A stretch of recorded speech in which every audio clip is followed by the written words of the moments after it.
పెద్దపల్లిలో ప్రభుత్వ ఖజానాకు అక్రమార్కులు గండి కొడుతున్నారని స్థానికులు మండిపడ్డారు. అక్రమార్కులు రెచ్చిపోతున్నా అధికారులు పట్టించుకోవడం లేదని విమర్శించారు. అధికారుల కళ్లుగప్పి అక్రమంగా విలువైన మట్టిని దోచుకెళ్తున్నారని, దానిని అరికట్టాల్సిన బాధ్యత సంబంధిత అధికారులదేనని పెద్దపల్లి పట్టణం శాంతినగర్కు చెందిన రామరెడ్డి స్పష్టం చేశారు. దీనిపై అధికారులకు ఫిర్యాదు చేసినా స్పందించడం లేదని ఆరోపించారు. ఎలాంటి అనుమతులు లేకుండా మట్టిని తరలిస్తూ అక్రమార్కులు కోట్లకు పడగలెత్తుతున్నారని, ఉన్నతాధికారులు దృష్టి సారించి అక్రమ మట్టిపై అరికట్టాలని కోరారు.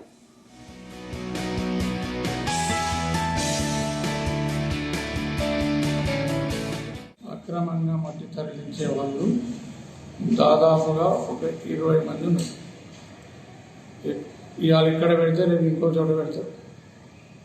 మీరు అధికారులకు ఫోన్లు చేస్తే మా దగ్గర సిబ్బంది లేరు, నైట్ మేము రాలేము, ఈ ఆన్సర్లు వస్తుంది. 100 డైలీ కాల్ చేస్తే కొంతమంది పోలీసు వాళ్ళు స్పందిస్తున్నారు, కొంతమంది పోలీసు వాళ్ళు వంకర టెంకర సమాధానం చెప్తున్నారు.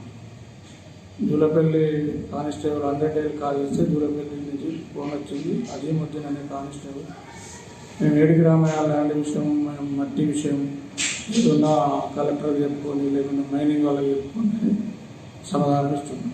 ప్రతి చిన్న పంచాయతీ అయినా కూడా ఫస్ట్ చేసేది పోలీసు వాళ్ళకే రిపోర్ట్ చేస్తారు ఎవరైనా, కానీ వాళ్ళు ఆ పద్ధతిలో అవలంబించడం లేదు.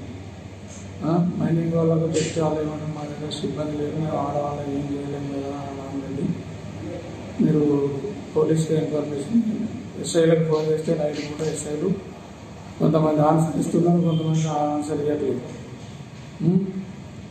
ఇంకెవరికి చెప్పాలి నా బాధ? ఇల్లీగల్ వాళ్ళు చేయబట్టి నాకు గిరాకీ లేదు. రోజు 2 ట్రిప్పులు 3 ట్రిప్పులు కొడితే జీతాలు వెళ్ళలేని పరిస్థితి, ఫైనాన్స్ వెళ్ళలేని పరిస్థితి. కాబట్టి అధికారులు స్పందించి కలెక్టర్ గారు కానీ, ఎంఆర్ఓ గారు కానీ, మైనింగ్ ఏడీ కానీ, పోలీస్ సిబ్బంది కానీ మేము ఇంటిమేషన్ ఇచ్చినప్పుడు స్పందించినా కూడా పనులు దొరుకుతాయి. గవర్నమెంట్ కూడా ఫైన్ ఇస్తే ఆదాయం వస్తుంది.